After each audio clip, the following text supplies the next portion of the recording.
He kōna ipurangi tēnei nā te reo irirangi o Aotearoa.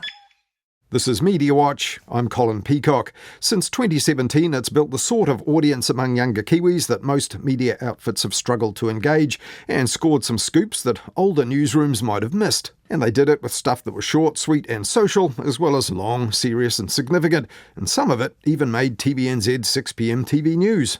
I've just got off the phone with someone who is selling peptides on social media. He said to meet him in person, so we are on our way there now. I have absolutely no idea what to expect. Just last week, TVNZ's youth platform won another National Journalism Award for its work, but this week it was closed down for good. Now, if you're not the demographic, you possibly didn't know you had Re-News to choose, but what might you miss now that it's gone? But first, the big news yarn this week was the budget, which cut some media budgets, but boosted one, and the government certainly managed to use the media to manage public expectations. This budget might be one of the most, boring fiscally responsible budgets. So what are they going to change? That was pundit Brigitte Morton on TVNZ's post-budget special last Thursday, shifting the focus to the pressure on the opposition now to present some actual long-awaited election year policy. And while she was pretty short and sweet with that description of Budget 2026, RNZ political reporter Giles Dexter summed it up this way.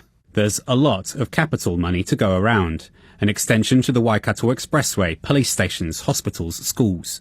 It's not exactly a goodie bag for right now. Over at the Herald, business editor Liam Dan said there were no lollies in that goodie bag. It was more like one of those kids' birthday parties where earnest parents try and dress up healthy snacks as treats. Spinach snaps and seaweed crisps. Yummy, he wrote.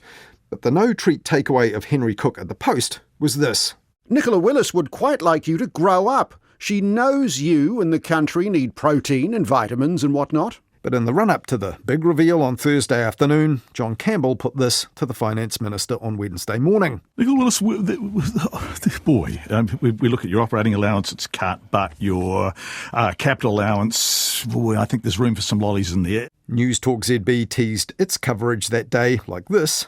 An election year budget usually means a lolly scramble, but how many jelly beans are left in the jar? Not many, according to TVNZ's One News.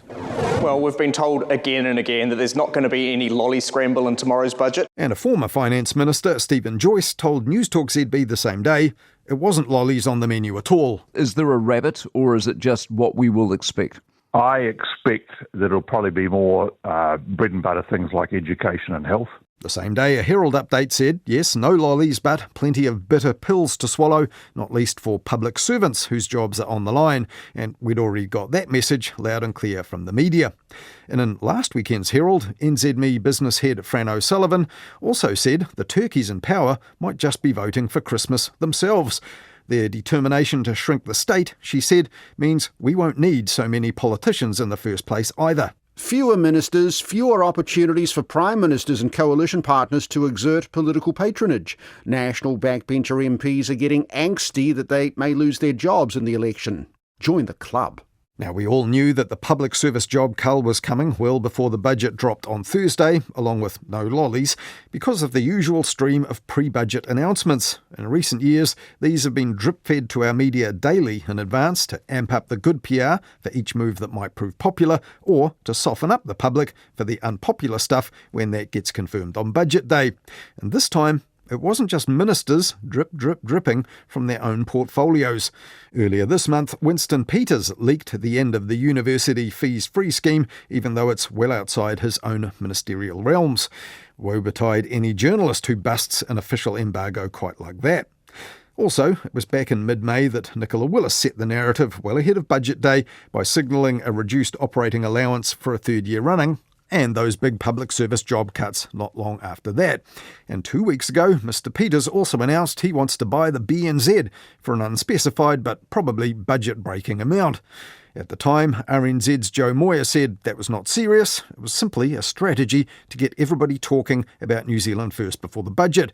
That worked. On the media, at least. There have been stories ad nauseum about coalition partners and the opposition parties poo-pooing the idea, never mind the economists, columnists and experts commenting and writing endless paragraphs about it. Nicola Willis had 7 days to get the narrative back from the coalition partners, Joe Moyer reckoned back then. And 7 days later, last Tuesday, 4 coalition ministers united to invite the media along for their ritual trip to see the budget document roll off the printing presses in Petone. And after that, Nicola Willis shouted them to pies at a bougie bakery. Cheers, guys. A display of solidarity 2 days out from the release of the government's third budget. All 4 ministers looked understandably uncomfortable about the indignity of huffing a hot pie from a paper bag on camera, in the certain knowledge reporters would beef up an otherwise pretty flaky photo opportunity. And among them was Stuff's senior political correspondent, Jenna Lynch, under a headline that laid it on a bit thick, "Let them eat pies." What a way to celebrate the printing of a budget which aims to slash spending. No belt tightening required when gourmet pies are on the menu. For that article, Stuff dined out on pictures of the quartet chowing down, but in an analysis piece after that, Stuff's Jenna Lynch laid it on even thicker. The government says this is a budget of tough choices, and on Tuesday their choice was power pie, or crayfish. Now that was a reference to Minister Shane Jones showing off a fresh crayfish in Parliament this week, for which Stuff posted the caption, "Watch the cray-cray moment Shane Jones brought a live crustacean into Parliament." Their video, coincidentally, was captured at the very moment that coalition counterpart David Seymour was batting back reporters' questions about MPs' entitlement to accommodation costs. Turn around. Turn around. What? Mr. Jones, what's the live? As had already been reported by Stuff, many ministers are banking $52,000 a year in accommodation allowances, and among them, Louise Upston, the Social Development Minister, currently tightening up accommodation supplement eligibility for the less well-off. "It has a distinct whiff of rules for thee, but not for me," Stuff's Jenna Lynch said. Likewise, John Campbell on the weekly Morning Report Politics Head-to-Head the next morning. That's why we have an independent remuneration authority. It's just an example of do as we say, not as we do. I think that's the point, John. Stuff's Jenna Lynch did say no one serious would argue that MPs shouldn't have accommodation costs in the capital covered, but on News Talk ZB, Mike Hosking was certainly taking Jenna Lynch's analysis seriously, and the problem for him, headlining the fact that Louise Upston's home was mortgage-free. You either get a taxi chit to come to work or you don't. You either get, your taxi reimbursed or you don't. You either get your airfare paid for by work or you don't. They don't then go, hey, look, because you're on a slightly higher salary, I'm only going to give you grab a seat, whereas the other people who are on the lower salary can have the full fare. I mean, this is just stupidity writ large. But the main point that Jenna Lynch of Stuff was making in her article was this. The system, as it is, allows them to profit off the taxpayer without showing a single receipt, no matter if they're living in a garage, a 5-star hotel, or their own mortgage-free home.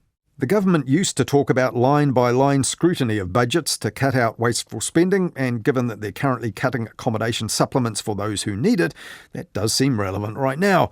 And while Jenna Lynch reckoned politicians had mostly shrugged off questions about changing this, Louise Upston herself didn't entirely shrug off the question when asked by 3 News. Well, I think most New Zealanders understand that if you work away from home, your employer pays your accommodation costs. MPs and ministers aren't any different. But Mike Hosking's other objection to the Stuff headline claiming it's nice to be an MP was that it isn't.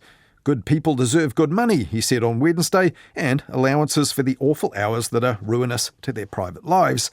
But not necessarily ruinous to their private wealth, it seems.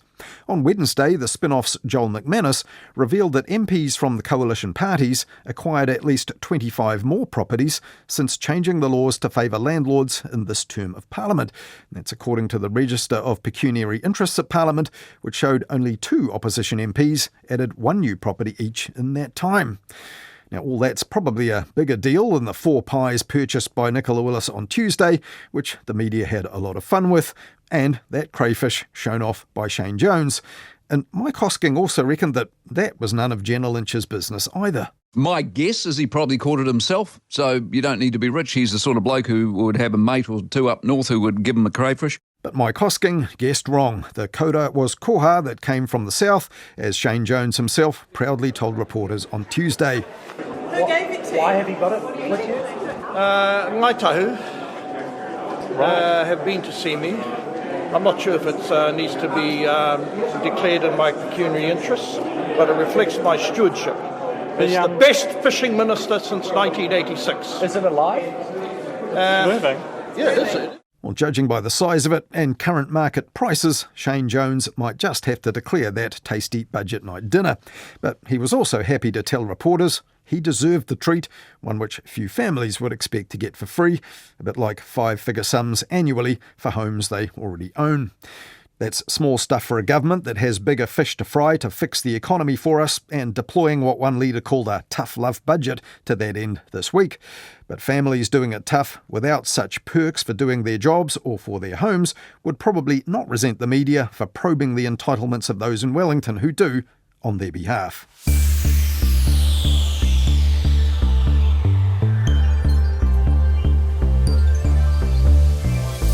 Well, as we've heard, the big ticket stuff had mostly been unveiled in the media already, and among the smaller ticket stuff revealed on Thursday, public media funding.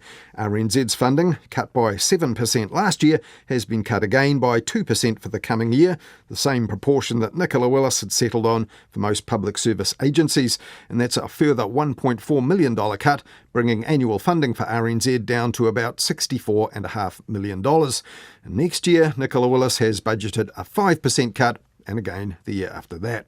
Cuts of a similar scale, also for 4 years, also came for the government-funding broadcasting agency NZ On Air, which will have $2 million less for funding TV and radio programs, online content and local music in 2027, just under $103 million in total. And the Film Commission's budget has been shaved by $100,000 too. But the government had already signalled a boost for the Screen Production Rebate Scheme, an incentive for foreign film and TV productions to be made here, and that's also been extended to local productions which meet the spending thresholds and conditions and can benefit from that as well. But the big budget winner is Māori Broadcasting, whose funding agency Tamangai Pāho will have $48 million more over the next 4 years. The Māori Development Minister Tama Potaka said that's for the long-term sustainability of Māori broadcasting and ensuring te reo Māori remains strong. Now, in part, that shores up the fiscal cliff the funding agency said it would face this year when boosts to its budget under the previous government expire, returning it to its previous baseline of about $50 million a year. Tamangai Pāho, though, had already reacted to that by slashing spending on the long-standing Māori news bulletin Te Karere, the last daily te reo news show on national free-to-air TV. Tamangai Pāho is allocating funds instead to 7 regional news providers and a national hub. But on Friday, Tamangai Pāho Chief Executive Larry Parr told Morning Report this. It's not certain exactly how much of that funding comes to Tamangai Pāho, and some will go to Whakaata Māori, and so we're not sure exactly, what the numbers will be, but it's better than losing $16 million a year. We talk about the Māori media sector being poor cousins, but a lot of whānau are really feeling the pain. So we need to be grateful for what we've got, I think, personally. And it will be interesting to see where that new money goes, and also the choices others make in public media who will now feel the pressure of the sinking lid and not the taste of sugar.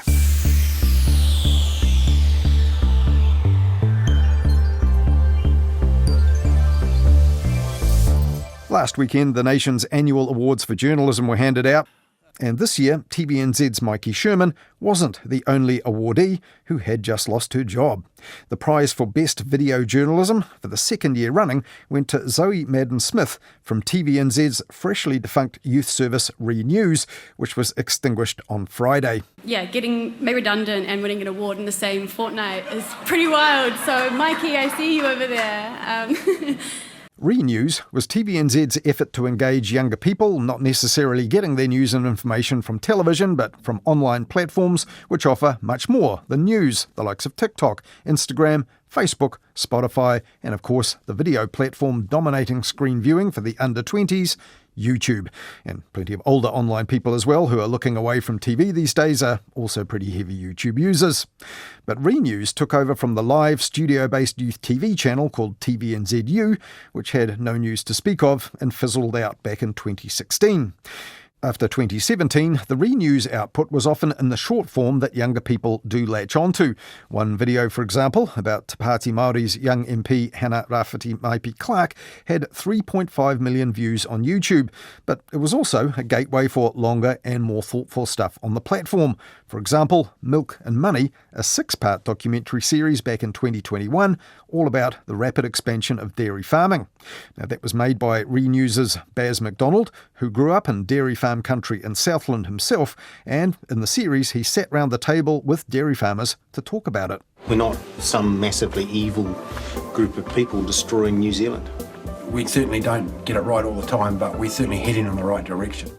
And Milk and Money was probably the most in-depth documentary take on this issue of national importance that any local media outlet has aired this millennium. And if you never engaged with Renews because it wasn't really your demographic, well, you might have seen some of its stuff anyway. Many online sellers think marketing peptides as for research purposes only is a legal loophole. The use of disclaimers, such as for research purposes only, do not make the sale lawful. I've just got off the phone with someone who is selling peptides on social media. He said to meet him in person, so we are on our way there now. I have absolutely no idea what to expect.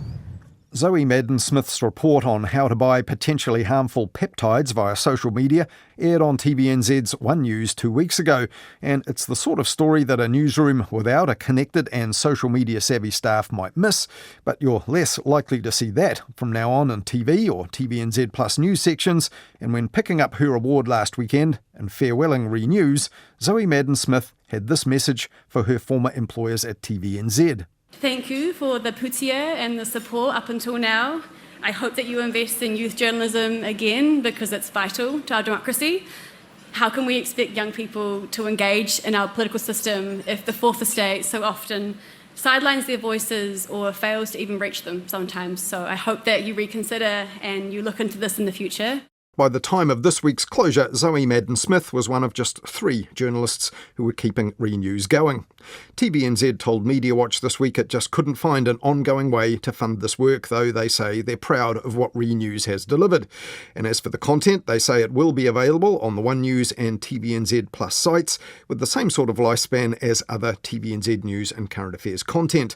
And further content might be produced under the rebrand in future, they say, where there are viable commercial or funding pathways to do so. So, what will we miss now that Renews is gone? That's a question for its former head of content, Anna Harcourt, who was with Renews from its launch back in 2017 until last year. I think the main mission and purpose was pretty clear: to reach young New Zealanders with news and current affairs content in a tone, in a format, and in a place that was relevant to them. So the tone, more of a relaxed conversational style, the format, that could be anything from infographics on Instagram through to short videos explaining the news of the day through to short documentary series. And the place really was social media. So as we know, young people just aren't really going out and buying newspapers. They're not watching enormous amounts of broadcast TV news or listening to enormous amounts of broadcast radio news. They are spending huge amounts of time on social media, and we always really believed that it wasn't that young people didn't care about news and current affairs. It wasn't that they didn't care about what was happening in the world around them. It was just that you needed to meet them in the place that they already were, the digital space and the social space. So you had to be constantly innovating. Yeah, I guess a lot of what were considered innovative models, that not necessarily youth-focused, but BuzzFeed and others, came and went actually in that time, didn't they? Yeah, definitely. And when Renews started, it was, I think, almost entirely focused on Facebook, because at that time, Facebook was still a place that a lot of young people spent a lot of time on. Now it's kind of more where your aunt or uncle go to post about their latest cup of tea, but and many young people, they might find Facebook a little bit embarrassing.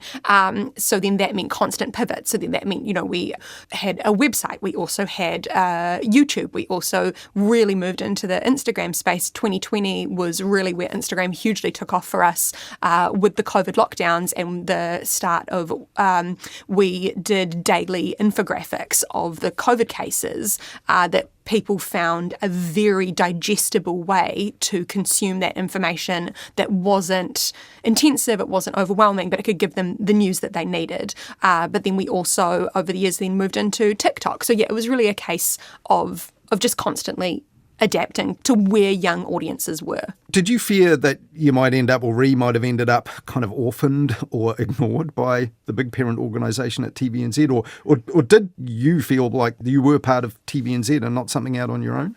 I think that we were able to be a separate little unit, but that was connected to the whole, but in a really good way. We had the creative freedom to be our own little team and try different things or operate on different systems as we needed. But then we also were still very much able to call on the support of the rest of the ecosystem as we needed. You know, if we were working on a really hard story and we needed to refer up for some editorial guidance or legal guidance, definitely that support was always available to us. Stories were broadcast on TV as part of the Sunday program before that was closed down.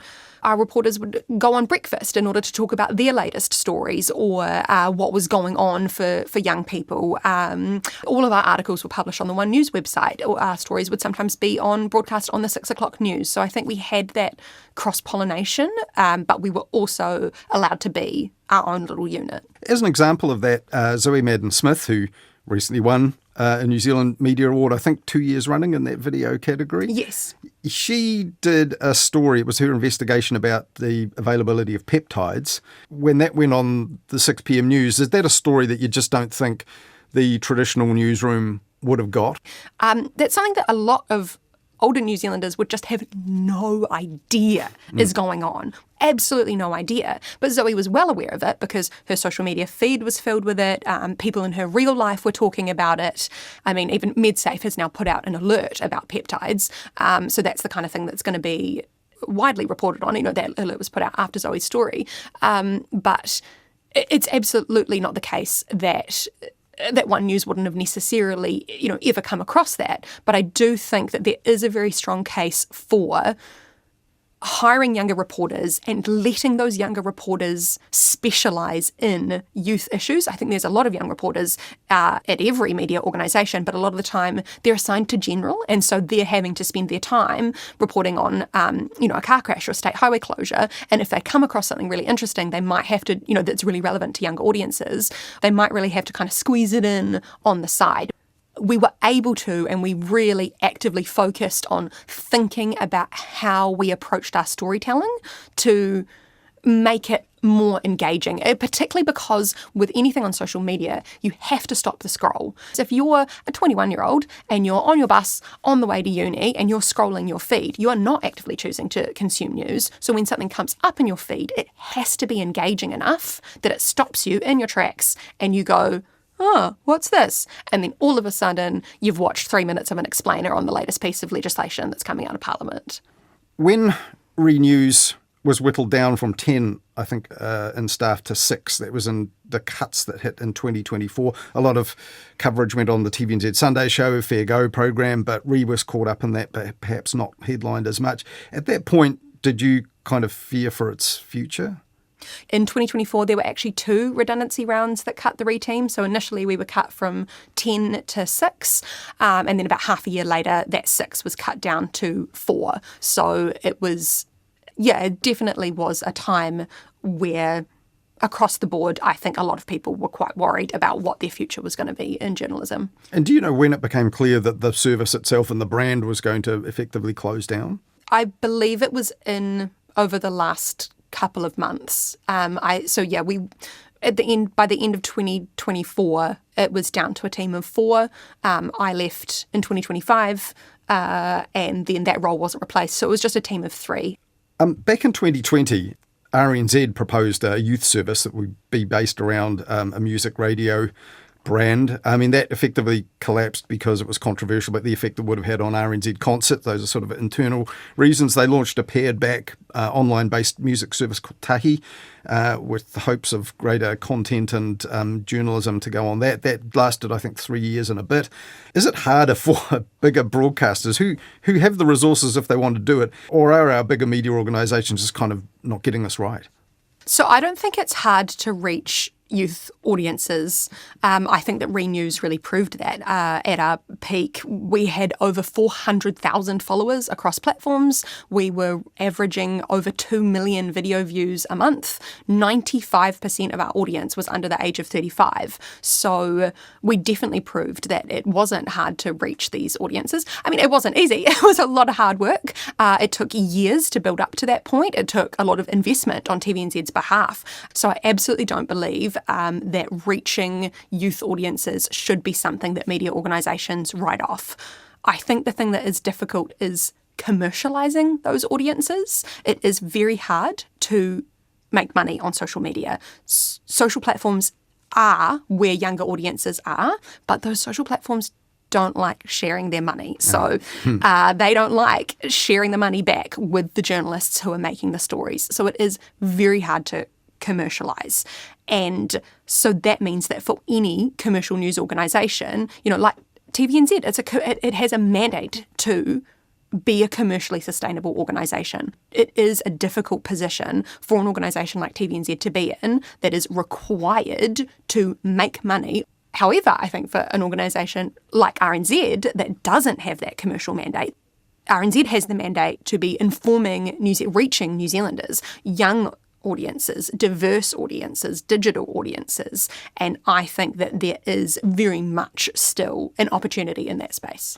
Is there something that bigger media organisations, though, have, maybe whether they're trying to break even or make money or not, you have to kind of let go because you know that it's going to be those platforms like TikTok, Insta, Spotify, YouTube, whatever, are going to be probably the ones where your stuff is going to reach people, and they invest very heavily in their own brands, their own platforms, harvesting that audience for themselves. Is that the thing you just have to get over if you're trying to target original content for youth, particularly in audio or video? It is a hard question because younger audiences do just live on these platforms and it's very difficult to get them to migrate off. So if somebody's already watching something on YouTube, if you put a little snippet of your video on YouTube and then say, watch the full thing on our platform, the likelihood that they're actually going to click on that link or go to your site, log in, and then find the video and then watch your thing is it's very low. So yeah, it is a difficult question. I don't think it should be a case of, well, it's hard, so give up on it. I think that is the reality. Younger audiences, and not just younger audiences, there's a lot of people in their 40s and 50s who are consuming a huge majority of their content on digital or social platforms. We have to think of something because we can't just continue to only reach older audiences, youth-focused news seriously. I think that young audiences are very aware when they're being patronised.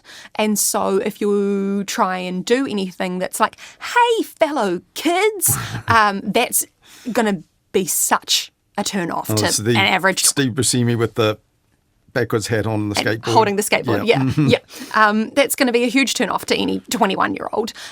We really found that when you take it seriously, you report on serious issues that young people care about. And like I said, you can do it with a slightly different tone, but that doesn't mean that the work is any less credible or any less serious. It doesn't mean that the journalists are any less serious. It doesn't mean that the audience is any less serious. If you think about the issues that young people care about, they're all very serious issues.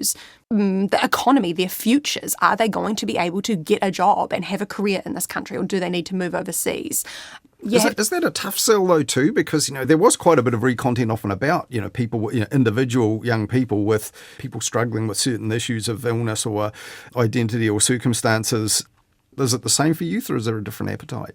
Well, I think that then we also had a lot of fun stories, or a lot of stories that were about something maybe more serious, but that could have a different twist to it. We had a lot of, dating content. You can take things like sex, health and relationships that can be touching on quite serious issues, identity or sexual health and safety, but we would present them in a way that isn't all doom and gloom, For sure. And just thinking of highlights, just things that stand out for me, just one little, it's not particularly significant, but just one in the sort of short form area that I saw was just someone strolling around interviewing people, younger people, about how influenced they were for their purchasing by what they saw on Insta. When you hear what people said and what they admitted to spending, I was kind of staggered on almost random sort of sounding purchases.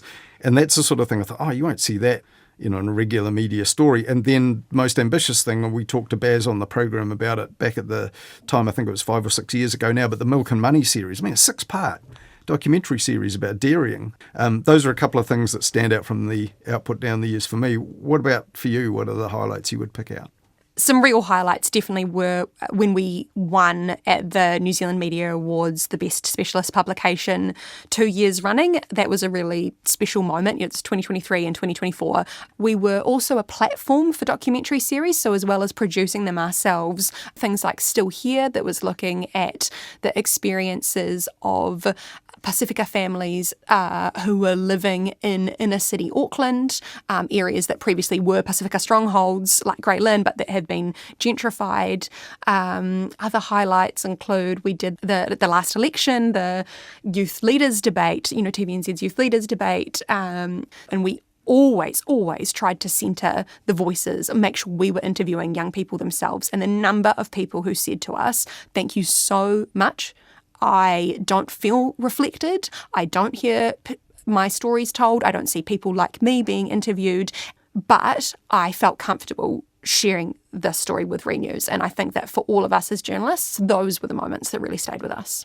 And I know you had to step aside for health reasons yourself last year, as you mentioned, but you are now also working with another kind of Renews alumnus and Baz McDonald. I think you've got a long-form project coming up that sounds interesting. Are you able to say much about it? Yeah, so unfortunately, I was really unwell with long COVID last year, so I had to take a little bit of a break from work, but Baz has been working incredibly hard on a documentary series called Woofingtons. What the hell happened at Woofingtons? And so that's kind of his final piece. I was the... What the hell did happen at Woofingtons? Well, you'll have to wait and see. But if you don't know anything about Woofingtons, essentially it was a luxury dog retreat inside a castle in the hills of Brooklyn, up above Wellington, next to the wind turbine, that was raided by armed police. And so he set about, finally, to answer that question once and for all. The true weird stories are the best ones. Yeah. Thanks so much, Anna, and thanks for all your time at Re and telling us all about that as well. That was Anna Harcourt, formerly the head of content at Renews, which was TVNZ's digital-first news service for and by younger Kiwis, which was closed down this week by TVNZ 9 years after it first launched in 2017, when Anna was one of the founders. And as you heard there, she's now co-producing one of its final projects for now, and that's a doco by the outgoing Renews journalist Baz McDonald called What the Hell Happened at Woofingtons? Police don't show up for no good reason. You know that something else is going on. This is wild, and not really what we thought it was going to be. Drugs, parole violation. There was clearly a lot more going on there. Police had been upstairs and had found a bomb. What the Hell Happened at Woofingtons was made by Renews stalwart Baz McDonald and funded by NZ On Air, and that'll be on TVNZ Plus to view from the 16th of June. Well, that's all for this week. Thanks so much for listening. If you have any thoughts for us or ideas for us to follow up, do get in touch. You can send us email to mediawatch@rnz.co.nz or even write us an old-fashioned letter and send it to Mediawatch, PO Box 123, Wellington. Catch you again for Midweek Media Watch. That's next Wednesday. In the meantime, follow Media Watch and listen on any podcast app to make sure you never miss an episode.